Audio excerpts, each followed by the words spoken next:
नमस्कार, स्वागत है आप सभी का। एफएम न्यूज देख रहे हैं आप और आपके साथ मैं हूं नितिशा बंसल। तो दिल्ली में एनसीआर में पोल्यूशन खतरे के पार हो चुका है और जिंदगी पर सीधा सीधा वार कर रहा है। दरअसल दिल्ली एनसीआर में वायु प्रदूषण का स्तर खतरनाक हो चुका है और आज वायु गुणवत्ता सूचकांक यानी AQI जिसको हम कहते हैं, रोजमर्रा की जिंदगी में हम सिर्फ AQI को सुन पाते हैं। ये गुणवत्ता बताता है कि कितनी आपके इर्द गिर्द की जो वायु है उसकी गुणवत्ता कैसी है, कम है, ज्यादा है, इसी AQI से पता चलती है। तो 550 दर्ज की गई है। अब क्योंकि AQI ज्यादा है तो ये समझना जरूरी है, AQI ज्यादा का मतलब है कि वायु हानिकारक हो गई है, जहरीली है, प्रदूषण का स्तर बढ़ गया है। AQI बढ़ने का मतलब प्रदूषण का स्तर बढ़ना। और दिल्ली के पर्यावरण मंत्री गोपाल राय ने ग्रेडेड रिस्पांस एक्शन प्लान के अंतिम चरण के तहत प्रदूषणकारी गतिविधियों पर प्रतिबंधों को लेकर आज एक उच्च स्तरीय बैठक बुलाई है। आपको ये भी बता दें कि दिल्ली एनसीआर में खराब होती एयर क्वालिटी को देखते हुए ग्रेडेड रिस्पांस एक्शन प्लान के चौथे चरण के तहत विभिन्न उपायों और पाबंदियों को लागू करने का फैसला किया गया है। तो कई सारे आज डिसीजन लिए गए हैं। जो तमाम गतिविधियां हैं जिनसे वायु प्रदूषण बढ़ता है उन पर रोक लगाने की बात सामने आई है। इसमें इलीगल कंस्ट्रक्शन की भी बात हो रही है, जो वाहनों से प्रदूषण होता है उसकी भी बात हो रही है, इंडस्ट्रियल पोल्यूशन जो है उसकी भी बात हो रही है।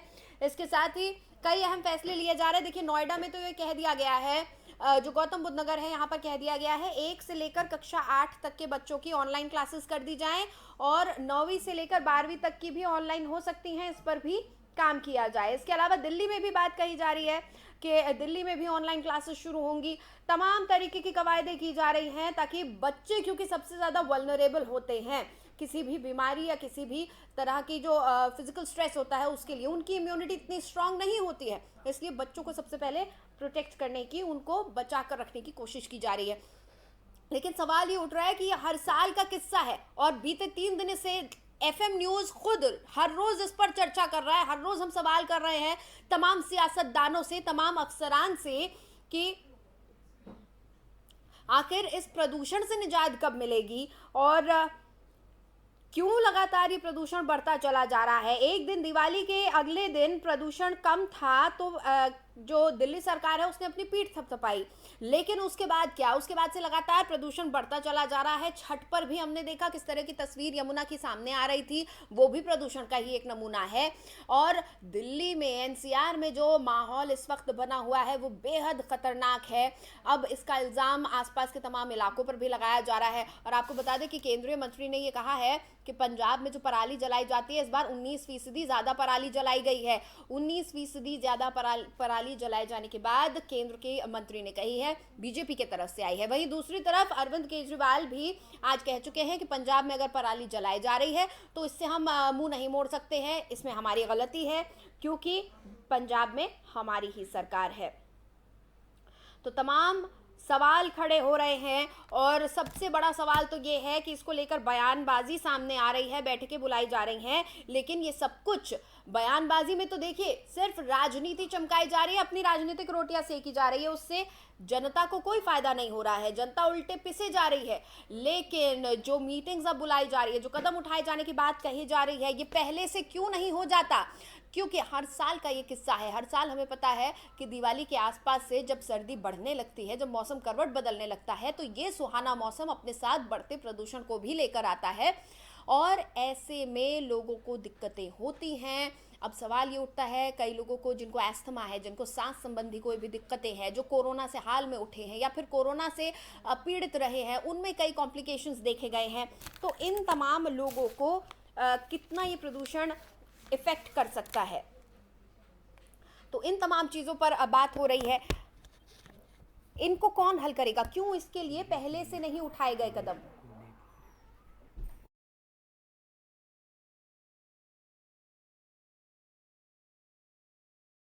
के सवाल खड़े हो रहे हैं। अब देखिए हम अलग अलग तस्वीर आपको दिखा रहे हैं। पराली जलाई जा रही है पंजाब में, तो आप जैसा कि मैंने आपको बताया कि केंद्र की तरफ से केंद्रीय मंत्री का बयान आया है कि पंजाब में 15% माफ़ कीजिएगा 19% ज़्यादा इस बार पराली जलाई गई है। तो उसके चलते भी क्योंकि हवाएं इस तरफ को बहती हैं तो दिल्ली में प्रदूषण बढ़ रहा है। दूसरी तरफ जो अस्थमा के मरीज़ हैं जिनको सांस की दिक्कत है या फिर कोविड के चलते जिनके शरीर में कॉम्प्लिकेशंस हुए हैं, उन सभी लोगों को दिक्कतें हो रही हैं। अस्पताल में मरीजों की संख्या बढ़ रही है। सर्दी जुकाम सांस की बीमारियां तमाम तरीके के इस तरह के जो संक्रामक रोग हैं इनके मरीज अस्पतालों में बढ़ रहे हैं। चारों तरफ जहरीली हवा का प्रकोप नजर आ रहा है। विजिबिलिटी कम हो चुकी है। और दिल्ली की सुबह भी हम आपको दिखा रहे हैं कि दिल्ली एनसीआर की सुबह कैसी थी। विजिबिलिटी बेहद कम थी और पूरे एनसीआर इलाके में, सिर्फ दिल्ली ही नहीं, दिल्ली एनसीआर पूरे इलाके में स्मॉग की चादर बिछी हुई थी। हालांकि एंटी स्मॉग गन्स भी कई जगह इंस्टॉल की गई हैं, लेकिन ये एक बहुत ही छोटा मेजर है। एंटी स्मॉग गन का इफेक्ट इतना ज्यादा नहीं हो सकता, व्यापक नहीं हो सकता है। तो ये चीज हमें समझनी होगी कि कितने और कैसे कदम हमें उठाने हैं जो कि एक व्यापक असर डालें। ब्रॉड स्पेक्ट्रम के साथ हमको सोचना होगा। ऐसी छोटी छोटी चीज़ें हमें पहले से करनी थी जिनका असर अब तक नज़र आता, लेकिन वो चीज़ें नहीं की गई क्योंकि लगातार मैं कह रही हूँ 3 दिन से तो एफएम न्यूज़ लगातार इस सवाल को उठा रहा है। लगातार हम सरकार को और तमाम अफसरान को चेताने की कोशिश कर रहे हैं, लेकिन सवाल ये उठता है कि अब जब हद से पार हो गया है पोल्यूशन, तब इसका सोल्यूशन ढूंढने की कोशिश की जा रही है। पहले से अगर छोटे छोटे कदम उठाए गए होते तो शायद इतनी बुरी नौबत नहीं आती है। तो ये तस्वीरें भी हम आपको दिखा रहे हैं।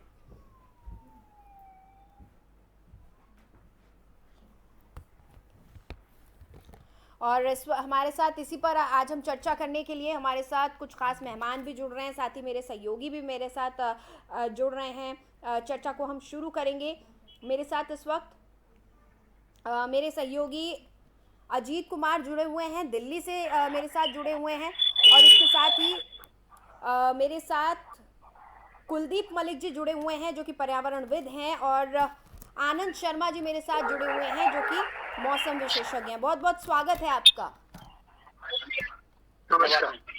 सबसे पहले मैं अजीत आपके पास आऊंगी। आप दिल्ली में इस वक्त मौजूद हैं। हमने देखा आज सुबह जो दिल्ली के लिए थी बेहद चिंताजनक सुबह थी क्योंकि चारों तरफ स्मॉग की चादर थी। और आज अगर एक्यूआई की बात करें तो 550 एक्यूआई पहुंच चुका है। हम लगातार इस पर बात कर रहे हैं कि 400 से आंकड़ा ऊपर ही छू रहा है बीते दिनों में। अब इस वक्त क्योंकि आधा दिन बीत चुका है, दोपहर का वक्त हो चुका है, इस वक्त आबो हवा दिल्ली की कैसी है?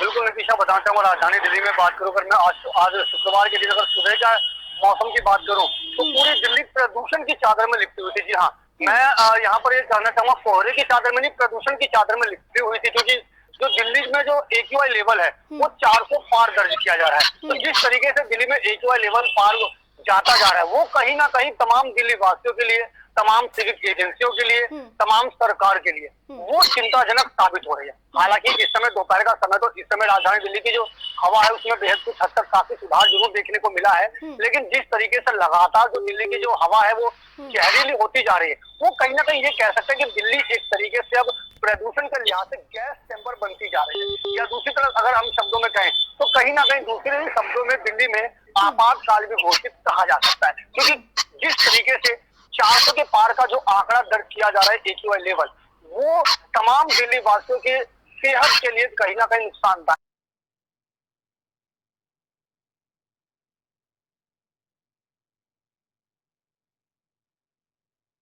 राहत की सांस ले सके। हालांकि दिल्ली सरकार समय समय पर तमाम बैठक कर रही है। आज भी दिल्ली के जो पर्यावरण मंत्री हैं गोपाल राय, उन्होंने भी तमाम अधिकारियों के साथ हाई लेवल मीटिंग की जिसमें कई चीजों पर विचार विमर्श किया गया और कई मुद्दों पर चर्चा की गई कि किस तरीके से इस जो प्रदूषण के लेवल को कम किया जा सकता है। लेकिन अगर कुल मिलाकर के इस समय तमाम सरकार, चाहे वो राज्य सरकार हो या फिर केंद्र सरकार हो, दोनों ही सरकारों के लिए ये बेहद ही चिंता का विषय है। ठीक है। आनंद सर, कुलदीप सर, लगातार आप भी हमारे साथ जुड़ते रहे हैं।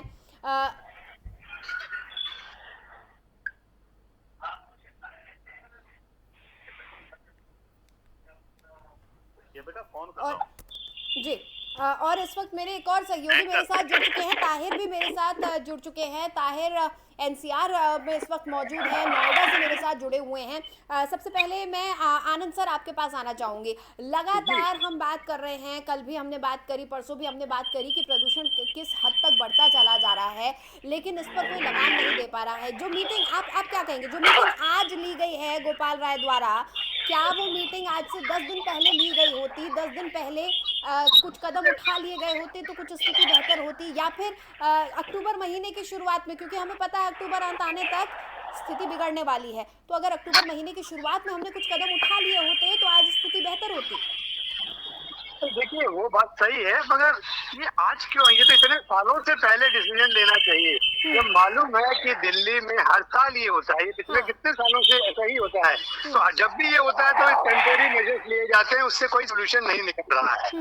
तो ये तो पहले सोचना होगा कि उसके सोर्सेस पोल्यूशन के क्या हैं। हमें मालूम है कि भाई आपका कचरा जलाया जाता है, इलीगल कंस्ट्रक्शन इतना जबरदस्त हो रहा है, वेहिकुलर पोल्यूशन इतना जबरदस्त हो रहा है, लोकल जैसी ठंड बढ़ती है तो लोग कचरा सारा रात को जला लेते हैं, टायर जल रहे हैं, पराली जल रही है। तो ये सारे जो सोर्सेज है ये सब मालूम है और सालों साल से ये समस्या है। और जैसे ये समस्या बढ़ती है, विंटर आता है, तो उस समय क्या होता है कि भाई थोड़ा स्कूल बंद कर दो, थोड़े टाइम के लिए कंस्ट्रक्शन बंद कर दो, ऑड इवन का कुछ सोचना शुरू कर दो। तो ये टेम्परेचर मेजर से कुछ होने नहीं वाला है। इसके लिए जैसे कहते हैं जब तक there is a will but there is no way, तो ये लोग विल पावर नहीं है इनको कि ये सोल्यूशन निकालें इसका। और उसके लिए इनको सोचना पड़ेगा कि भाई क्या जो सोर्सेज हैं उसको प्लग क्यों नहीं करते, क्यों नहीं रोकते इलीगल कंस्ट्रक्शन को, जब जबरदस्त इलीगल कंस्ट्रक्शन हो रहा है। बिल्कुल, तो क्योंकि और दूसरी बात, जब आपका मेंटल पोल्यूशन लेवल इतना हाई हो, उस बार जारी की गई थी, इलीगल कंस्ट्रक्शन को रोक दिया गया था, यहाँ तक कि जो लीगल कंस्ट्रक्शन है उसको भी रोक दिया गया था कुछ समय के लिए, और सख्त गाइडलाइंस जारी कर दी गई थी। बहुत एक्टिवली पूरा तंत्र काम कर रहा था पूरे दिल्ली एनसीआर में। शायद वैसी ही अप्रोच अगर लगातार रखी गई होती तो आज ये दिन ना देखना पड़ता। बिल्कुल बिल्कुल, ये तो सालों साल से इनको रोकना चाहिए इनको कि कौन कौन से लूप होल्स हैं। मगर मैंने जैसे कहा कि पहले मेंटल पोल्यूशन बहुत ज्यादा है, जब तक मेंटल पोल्यूशन खत्म नहीं होगा फिजिकल पोल्यूशन को आप नहीं हटा सकते। ठीक है, कुलदीप जी, हम जिस तरह से देख रहे हैं पर्यावरण का संरक्षण तो दूर की बात, हम शायद पर्यावरण को के बारे में सोच भी नहीं रहे हैं, क्योंकि अगर प्रकृति नहीं होगी तो हम भी नहीं होंगे, ये हम समझने में अब तक सक्षम नहीं हुए हैं। सिर्फ ऐसा लग रहा है कि एनवायरनमेंट डे आता है, हम मना लेते हैं, प्रकृति से जुड़े हुए तमाम हमारे त्यौहार हैं हम वो मना लेते हैं, लेकिन भूल गए हैं कि इस प्रकृति को संरक्षित करने की भी जरूरत है। अब आज जब पराली जलने की बात हो रही है तो आखिरकार अरविंद केजरीवाल जी ने ये मान लिया है कि पंजाब में पराली जलाई जा रही है और इसके लिए हम जिम्मेदार है, क्योंकि हमारी सरकार है। इस बार ये कहा जा रहा है कि 19% ज्यादा पराली जलाई गई है पंजाब में। कितना इफेक्ट डालता है ये इस प्रदूषण पर? जी मैडम, देखिए आपने बिल्कुल सही कहा। जहाँ तक इंसान की बात है, जीव की बात है, किसी भी इंसान के लिए हवा और पानी जीने के लिए अत्यंत महत्वपूर्ण है। और इसमें निसंदेह ये हवा और पानी हमें प्रकृति से मिल रहा, और अगर हम कहीं ना कहीं पर्यावरण को नुकसान पहुंचाते हैं किसी न किसी रूप में, तो उसका सबसे पहले इफेक्ट हवा और पानी के ऊपर पड़ता है। रही बात ये पर्यावरण कैसे दूषित हो रहा, आप अपने चैनल के माध्यम से बार बार इस मुद्दे को उठा रहे हैं, तो आपका बहुत बहुत धन्यवाद, आपकी पूरी टीम को बहुत बहुत धन्यवाद। और आप ये बात बिल्कुल सही कह रहे हैं कि कहीं ना कहीं हमारी जो सुनी है वो जाके पराली पे अटक जा। और मैडम मैं एक बात बताऊं, अभी भी जो मेरे सहयोगी है डिबेट के अंदर वो भी इस बात को कह रहे हैं कि हमें सबसे पहले जो मेंटल रूप से हम प्रदूषित हो चुके पड़ेगा, तभी हम जो फिजिकल जो एनवायरमेंट हमारा खराब हो रहा हम उसको दूर कर सकेंगे। ये जितनी भी सरकारें हैं, आप केंद्र सरकार की बात करो, आप दिल्ली में जो है आम आदमी पार्टी की सरकार की बात करो, ये कोई अस्थायी सोल्यूशन तो इस पर्यावरण जो बिगड़ रहा है इसका कोई दे नहीं रहे। ये एक दूसरे के ऊपर केवल और केवल शिक्षागति कर रहे। अभी आपने भी इस बात को बता, पिछले लगभग 8-10 साल से ये समस्या है कि अक्टूबर आते आते दिल्ली और एनसीआर का ही पर्यावरण नहीं पूरे देश का पर्यावरण इस तरीके से दूषित हो जाता है कि हमारा AQI 400 के साथ जाता है। क्यों भाई, इन नेताओं को ये बात समझ नहीं आती? क्या केंद्र में जो सरकार है भारतीय जनता पार्टी की, उसको ये बात समझ नहीं आती? क्या केजरीवाल की जो सरकार है दिल्ली में, उनको ये बात समझ नहीं आती? तो कहीं ना कहीं सभी को ये बात समझनी पड़ेगी। और मैं तो यहाँ जनता को भी, जो जनता जनार्दन है, भाई लोकतंत्र है, लोकतंत्र में जनता सर्वोपरि है, तो जनता को भी डिसाइड करना पड़ेगा कि आखिर आप किस प्रकार की सरकार चुन रहे, किस प्रकार के आप जनप्रतिनिधि चुन के इन सरकार के अंदर भेज रहे हो, किस तरीके से वे हमारी बात उतारे, तो कहीं ना कहीं सभी को जागरूक होना पड़ेगा। जी मैं ताहिर, नोएडा में आज से बोल दिया गया है कि कक्षा 1 से लेकर 8 तक के बच्चों की ऑनलाइन पढ़ाई करवाएं, लेकिन क्या सिर्फ ऑनलाइन पढ़ाई करवा देना इतना इफेक्टिव होगा? क्योंकि हवा तो वही है, बच्चे घर से तो निकलेंगे ही, आप कितना बच्चों को बांध कर या रोक कर रह पाएंगे? बल्कि इसका स्थायी सॉल्यूशन निकालने के लिए क्या किया जा रहा है? जी,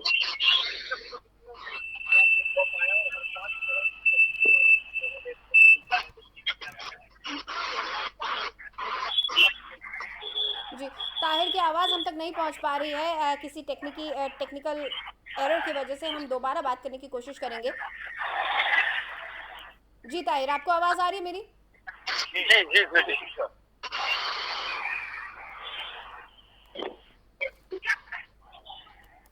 ठीक है, अजीत आपके पास आऊंगी। अजीत, आज गोपाल राय जी ने बैठक भी बुलाई है और उसके बाद में तमाम तरीके के मेजर्स लेने की बात कही जा रही है कि तमाम तरीके के कदम उठाए जाएंगे। ऑड इवन की एक व्यवस्था बनाई गई थी और कहा जा रहा था कि देखिए ऑड इवन की व्यवस्था बहुत ज़्यादा कारगर साबित होती है ट्रैफिक के सोल्यूशन के लिए भी और प्रदूषण के लिए भी। क्या लग रहा है, ऑड इवन वापस आएगा और कितना कारगर है ये? आप ग्राउंड रिपोर्ट बताएं इसकी। बिल्कुल नितिशा, बताना चाहूंगा जिस तरीके से आज जो गोपाल राय पर्यावरण मंत्री हैं दिल्ली सरकार के, उन्होंने जो हाई लेवल मीटिंग करी उसमें इन तमाम चीजों पर जिक्र किया गया कि किस तरीके से हम इसको कंट्रोल में कर सकते हैं। और इसमें सबसे जो ओड इवन पर भी विचार किया गया और दिल्ली सरकार ने साफ तौर पर ये आशंका जताई है कि दिल्ली में एक बार फिर से ओड इवन एक बार फिर से वापस आ सकता है, क्योंकि पिछली बार जब भी ओड इवन लागू किया गया है उस समय काफी हद तक जो प्रदूषण है उस पर नियंत्रण पाया गया है। तो ऐसे में जाहिर सी बात है इस बार एक बार फिर से दिल्ली में ओड इवन लागू किया जा सकता है और कभी भी ओड इवन को लागू करने की जो प्रोसेस है, जो भी नियम है वो आगे लागू किया जाएगा। और कहीं ना कहीं कहा जा सकता है कि ये थोड़ा सा कारगर भी साबित होगा, क्योंकि हर बार जब भी ये ओड इवन का जो फैसला लागू किया गया है उससे काफी हद तक जो प्रदूषण है उसको नियंत्रण किया जा गया है। लेकिन खाली ओड इवन ही, जैसा मैंने कहा कि हम एक पॉइंट पर हम केवल प्रदूषण को रोकने के लिए काम नहीं कर सकते हैं। हाँ, हमें और भी बिंदुओं पर चर्चा करनी जरूरी है और भी कुछ महत्वपूर्ण फैसले लेने पड़ेंगे, तब जाकर के ही हम प्रदूषण पर नियंत्रण पा पाएंगे। जी अजीत, एक चीज ये भी बताइए कि अगर ऑड इवन को लंबे समय तक लेकर जाया जाए, अगर 2-4 महीने की जगह नहीं इसको लंबे समय तक इस जो पूरी ये व्यवस्था है इसको लागू किया जाए, तो कितनी प्रैक्टिकल है, कितनी व्यवहारिक है लोगों के लिए? बिल्कुल नितिशा, अगर मैं बात करूं ओड इवन को, अगर मैं लंबे समय तक बात करूं तो ये शायद पब्लिक के साथ बेईमानी होगी, क्योंकि अगर हर घर में आज एक गाड़ी है और वो पर्सन जब अपने ऑफिस जाता है तो वो अपनी गाड़ी से ही जाना पसंद करता है। वो चाहे अगर मैं मेट्रो की बात करूं या और पब्लिक कन्वेंस बस की बात करूं, तो वो उसमें धक्के खाने से बेहतर समझता है कि वो अपनी गाड़ी से अपने दफ्तर जाए या और कोई काम है तो अपनी गाड़ी से निपटाए। तो ऐसे में वो शख्स 15 दिन या 1 महीने तो इस चीज को, प्रदूषण को लेकर के शायद वो मैनेज कर पाए। लेकिन अगर ये लंबे समय 3 महीने या 6 महीने चले तो शायद कहीं ना कहीं पब्लिक में आक्रोश भी देखने को मिल सकता है, क्योंकि ये उसकी चुनी हुई सरकार, और जब वो अपनी चुनी हुई सरकार में वो अपने फैसले या अपनी चीजों को नहीं कर पाएगा तो कहीं ना कहीं उसमें आक्रोश जरूर देखने को मिल सकता है। ठीक है ताहिर, मेरी आवाज आ रही है आपको?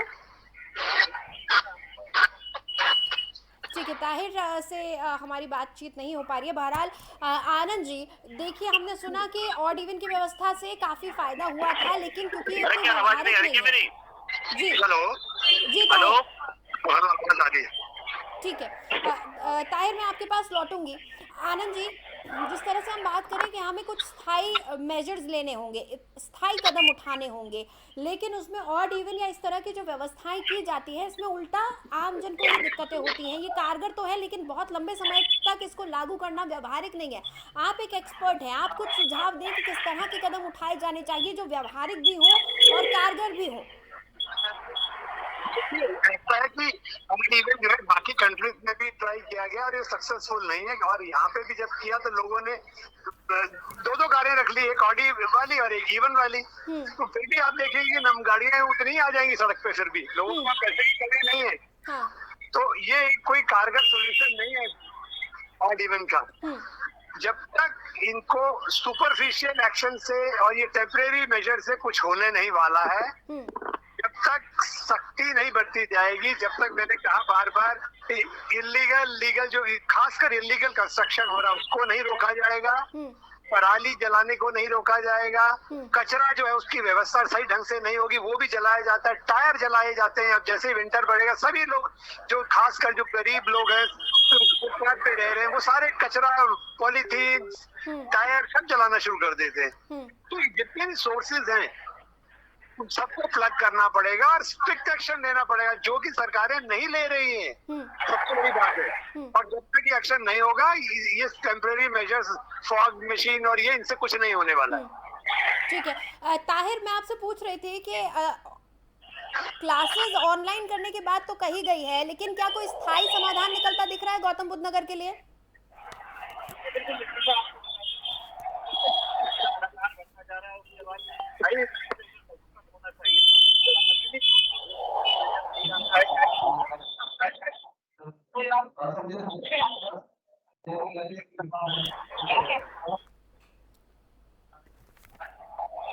ठीक है, ताहिर से हमारा संपर्क टूट गया है। बहरहाल हमारे कुलदीप जी, जिस तरह से हम आनंद सर से भी बात कर रहे हैं कि ये जो तमाम चीज़ें हैं ये स्थायी सॉल्यूशन नहीं है, हमें कुछ ऐसे कदम उठाने होंगे जो कि परमानेंट हो। ऐसे में पराली की बात लगातार आती है कि पराली जलाई जाती है। हरियाणा और पंजाब में इसकी तरफ से बहुत ज़्यादा वायु प्रदूषण होता है और हवा का बहाव क्योंकि इस तरफ को होता है, इसलिए दिल्ली एनसीआर के हालात बद से बदतर हो जाते हैं।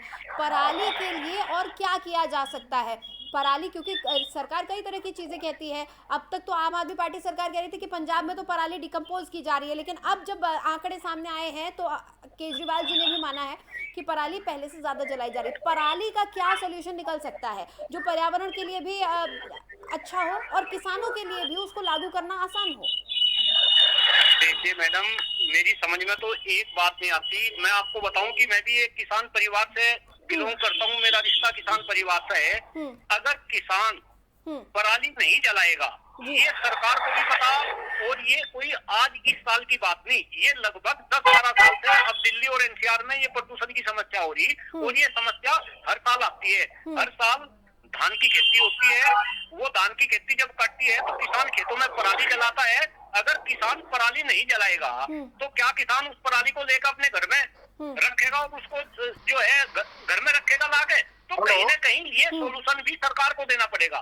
सरकार के पास में पराली का क्या सोल्यूशन है? सरकार तो बड़े बड़े दावे कर दी, इतना फंड सरकार ने जो है रिलीज करा कि भाई अब किसान पराली नहीं जलाएगा, इसको दूसरे तरीके से इसका डिकम्पोज किया जाएगा। तो फिर ऐसा हो क्यों नहीं रहा?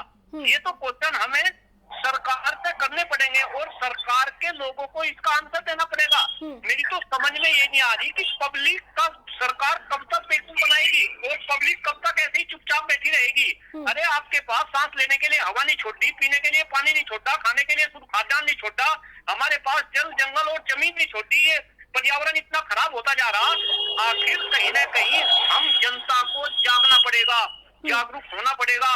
इन नेताओं से ये क्वेश्चन करने पड़ेंगे कि भाई कैसे काम चलेगा अगर सांस लेने के लिए हवा इस तरीके से दूषित होगी। आपने अभी आंकड़े बताए, अस्पताल के अंदर लगातार मरीजों की संख्या बढ़ती जा रही, क्यों भाई? कैसे ये देश चलेगा? और ये नेता कब तक ऐसे ही एक दूसरे के ऊपर जो है छीटाकशी करते रहेंगे?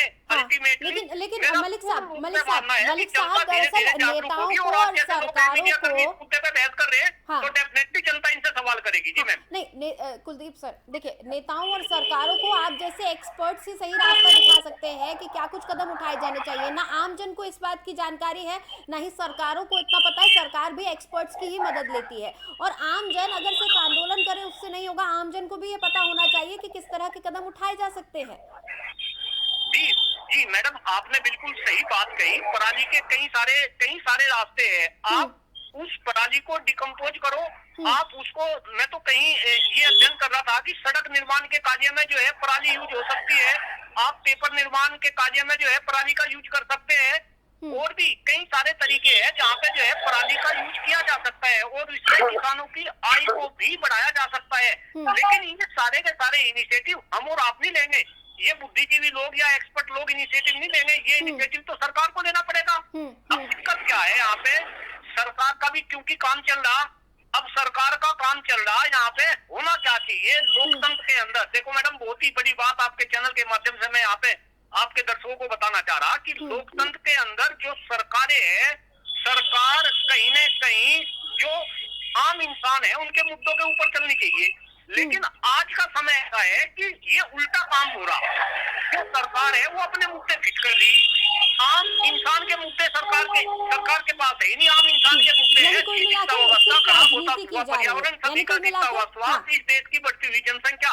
लेकिन यहाँ तो सरकार हिंदू मुस्लिम जाति पाति धर्म राजनीति का भी जो मुद्दा है इसको सिर्फ राजनीति करने के लिए इस्तेमाल किया जा रहा है।